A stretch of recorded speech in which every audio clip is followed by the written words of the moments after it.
Hey Grid, welcome to another episode of the Lockdown Podcast. As always, I'm your host, TFA. We're currently in Season 3, Week 9, and as we reach the halfway point on the season, playoff races are starting to heat up, as teams know this is the point in the season that'll either make or break their playoffs hopes. For my first segment this week, we're going to discuss who the current contenders for a Super Bowl berth are, and who is just a pretender. Our first contender this week is going to reside in the AFC South, and that of course is going to be your two-time defending Super Bowl champion, Jacksonville Jaguars. 24 is doing his thing down in Jacksonville as always, and he currently sits atop the AFC at 7-0. The culture down in Jacksonville is insane. These guys expect to win every single game that they play. And this guy really just doesn't know what losing feels like, and his team plays with that same charisma.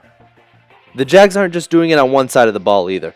They're currently the 8th ranked offense in terms of yards gained and the number 1 ranked defense in terms of yards allowed. On top of that, he is number 1 in points scored and number 3 in points allowed. Whether he's running the ball, hitting open receivers, or laying the boom on the defensive side, the Jags know how to win under owner 24, and I expect that to continue, which is why I think the Jags are currently the number 1 contender. My next contender resides on the southern side of the beautiful city of Los Angeles, right out there off good old Hollywood Boulevard, and it's none other than the only other undefeated team in the league, the LA Rams and Coach Hollywood. This guy has had a cakewalk of a schedule up until this point, but I really think he's the real deal, and I think he's going to continue winning games as long as his receiver core can continue torching opposing defenses. I don't think the Rams are going to finish undefeated. They've got a couple good teams. The Seahawks and Broncos are still left on the schedule, but I think 15-1 or 14-2 is certainly in reach. The Rams currently hold the 3rd ranked passing attack in the league, and that is a big reason because of Paul Richardson, offseason acquisition wide receiver. He's been torching the league, been lighting it up for this team, and I look for that to continue. Hollywood and his Rams look like they're really going to roll to the number 1 seed in the NFC. Only time's going to tell, though, if somebody is able to block their path to the Super Bowl. My third and final contender this week is going to come from the AFC North, as Jiggy and his Pittsburgh Steelers have brought back the winning culture that people in Pittsburgh are accustomed to. The Steelers are currently top 10 in both offense and defense, and although they don't specifically have one part of their game that they're exceptional at, they're really good in a lot of different areas. I think the Steelers have the best shot of knocking off the Jags in the AFC and showing the league that anything is possible. Now, to head over to the area that no one wants to be put in, and that is the pretender area. These are the guys that have rolled to this point, but I think their luck is about to run out. My first pretender this week is the Denver Broncos. The Broncos currently sit at 6-1 and have a 2-game lead in the AFC West, but their luck is about to run out. The Broncos to this point on the season have only allowed 69 points in 7 games, which means they're allowing less than 10 points a game, and their defense is playing great.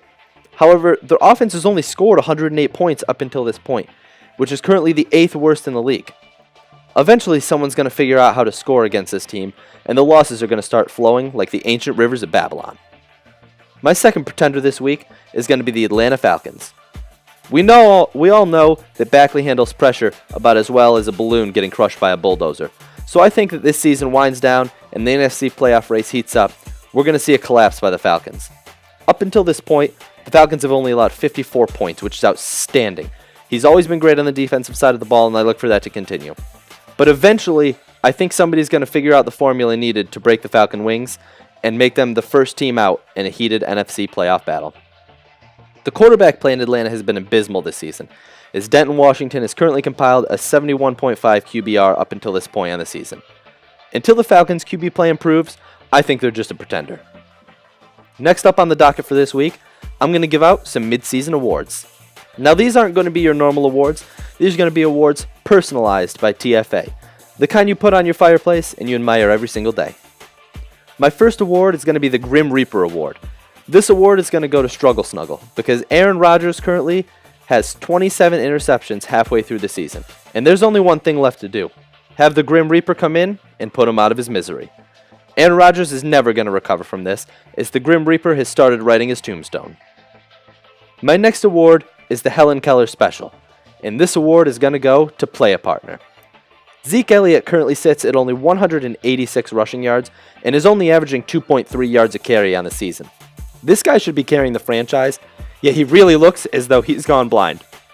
Can't find a hole if it's parted like the Red Sea. My next award is the Next Man Up Award, and this award is going to go to Jay Terrio and the Buffalo Bills. Last season, Lance Dunbar had a breakout season and carried the Bills to an AFC Championship game while quietly finishing second in the MVP voting. This season, with Dunbar gone, rookie Darryl Blair has stepped up and quietly sits third in the league in rushing. New back, same results. My final award this week is going to be the Golden Leg Award, and this award goes to Jiggy and the Steelers. Chris Boswell currently sits 14 for 14 on the season in field goals, while is currently second in total attempts and is the only person that's made more than 10 field goals and is still at 100% completion percentage. Congrats to everybody on their awards this week, good or bad. There will be more to come as the season continues. Finally this week, I'm going to finish up with my playoff picture prediction. In the AFC, I'm predicting the number 1 seed goes to the Jaguars, while the number 2 seed goes to the Steelers. The Jags and Steelers are both going to take home field advantage in their first round bye, and they're going to enjoy their week off watching game film and prepping for their divisional round matchup. The 3rd seed in the AFC is going to go to the Buffalo Bills. The Bills are currently 1 game back of my Jets in the AFC East, but they've won back-to-back divisional titles, and they know how to win when it comes down to the wire. The Jets are playing well, but I really see the Bills finishing on top again this year. The 4th seed is going to go to the Oakland Raiders, who currently sit 2 games back in the AFC West. I think down the stretch, they're going to end up edging out the Broncos, and they're going to end up making the playoffs in a home game in the wild card round. The 2 wild card spots are going to be the Jets and the Broncos.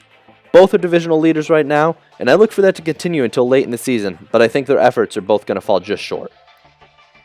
Heading over to the NFC, we've got the Rams taking home the number 1 seed.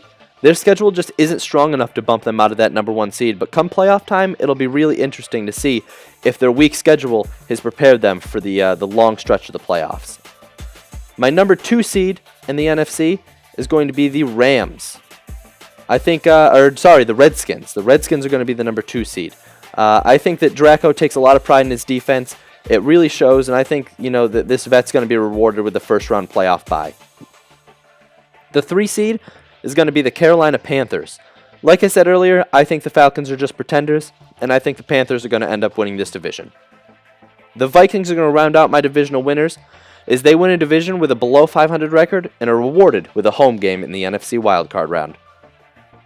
My 2 wildcard spots this week are going to be given to the Seahawks and the Giants. I think the Seahawks have the playoff experience needed to finish strong down the stretch, and I think that their Week 17, and I think for the Giants, their Week 17 matchup with the Falcons is ultimately going to decide the final playoff spot. This could be a race that comes down to the very last week with the very last spot, and it's going to be one of these teams taking it home, and I think the Giants are going to get it done. That's going to be our playoff picture this week. Next week's episode, I'm going to run through the matchups, see who's eventually going to take home the Super Bowl crown. That's going to do it for this week's episode of the Lockdown Podcast. Tune in next week as the playoff races continue to heat up and see who gets some hot new TFA awards. Until next week, this is TFA signing off.